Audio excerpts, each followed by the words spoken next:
Kalian pasti udah gak asing kan sama ekstrakurikuler pramuka. Setiap jenjang sekolah, mulai dari SD, SMP, sampai SMA, pasti ada ekstrakurikuler pramuka. Nah, karena kita sering dengar kata pramuka, sebenarnya apa sih kepramukaan itu? Menurut Badan Powell, kepramukaan itu bukanlah suatu ilmu yang harus dipelajari dengan tekun.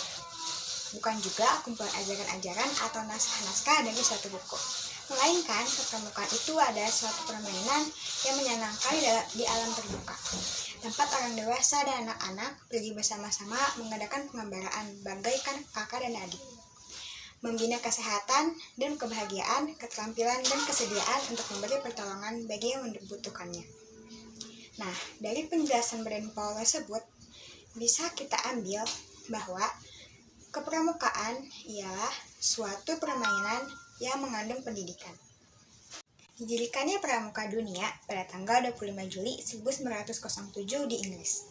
Sedangkan di Indonesia, gerakan pramuka secara resmi dikenalkan pada seluruh rakyat Indonesia pada tanggal 14 Agustus 1961. Nah, itu juga sebab kenapa ada aparatur sipil negara di berbagai kota menggunakan baju pramuka lengkap. Hal ini dilakukan sebagai bentuk penghormatan terhadap gerakan pramuka. Kalian tahu siapa ini? Beliau adalah Sir Robert Stephenson Baden Powell of England, yang sering dipanggil Baden Powell. Ia pendiri gerakan pramuka sekaligus bapak pandu dunia loh. Baden Powell mempunyai bakat menulis. Banyak buku yang sudah ia terbitkan. Tapi dari banyaknya buku yang ia tulis, ada 3 buku yang terkenal. Di antaranya Scouting for Boys, Eyes to Scouting, and Referring to Success, dan banyak buku lainnya. Panduan masuk ke Indonesia karena dulu negara kita sedang dijajah oleh orang Belanda. Pertama-tama kepanduan dibawa oleh orang Belanda. Dulu organisasinya bernama Nederland Indische Padvindersvereniging atau NIPF, yang artinya adalah Persatuan Pandu-Pandu Hindia Belanda. Bangsa kita mulai tertarik pada organisasi tersebut, dan karena sifatnya universal, maka organisasi kepanduan dapat mudah diterima oleh bangsa kita. Apalagi kondisi pada saat itu sangat memungkinkan. Para remaja dan pemuda kita membutuhkan suatu organisasi yang dapat menampung aspirasi terhadap tanah airnya. Sesuatu yang membuat pemerintahan kolonial Belanda menjadi cukup khawatir nih. Oleh karena itu, pemerintahan kolonial Belanda melarang bangsa kita mengikuti kegiatan NIPF.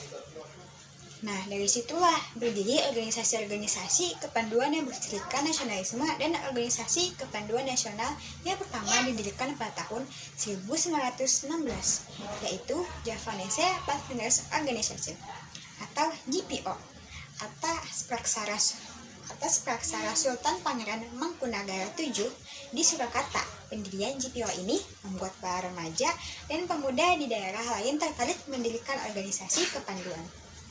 Setelah proklamasi kemerdekaan 17 Agustus 1945, berdiri kembali organisasi-organisasi kepanduan hingga mencapai jumlah lebih dari 100 organisasi loh, yang tergabung ke dalam 3 federasi, yaitu Ikatan Pandu Indonesia, Persatuan Organisasi Pandu Putri, dan Perserikatan Kepanduan Putri Indonesia. Banyaknya organisasi itu nggak baik untuk persatuan bangsa, maka pemerintah mengeluarkan Kepres tentang gerakan pramuka sebagai dukungan pemerintah terhadap organisasi kepanduan di Indonesia. Kepres tersebut ditandatangani oleh Perdana Menteri Republik Indonesia pada saat itu, yaitu Ir Haji Juanda. Nah, dari situ tuh gerakan pramuka berkembang menjadi organisasi yang diminati.